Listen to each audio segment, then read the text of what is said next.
Assalomu alaykum, hurmatli aka-ukalar, ustozlar. Yine toza torimiz tayyor bo'ldi. Bu torimiz Samarqandlik akamizga yasaldi. Mo'minov Sharifxonga farzandlaridan sovg'a qilishdi shu torni. Yaxshi kunlariga nasib qilsin. Mana ko'rinishiga o'zlaringiz baho berasizlar.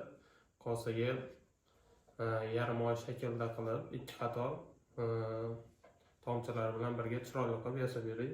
Mana dastani ham, sadatlari ham blisk berib chiroyli bo'lib turadi. Bize yasagan torligi 100% necha yil desa garantiya beriladi. Kosasi tut tarafdan, dastasi o'ridan, golovka yong'oqdan bo'ladi. Mana ovozlari ham eshitib turganlaringizdek, Xudoga shukr, jarangli. Hali yangi tor bu. Chalingan sari ovozlari o'zgarib, pishib, chiroyli bo'lib boraveradi.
Mana aka-ukalar, hurmatli ustozlar, xudo xohlasa kimga shunaqa jarangli yaxshi torlar kerak bo'ladigan bo'lsa, zakaz bilan yasab beramiz. Hammaga rahmat, sog' bo'linglar, salomat bo'linglar.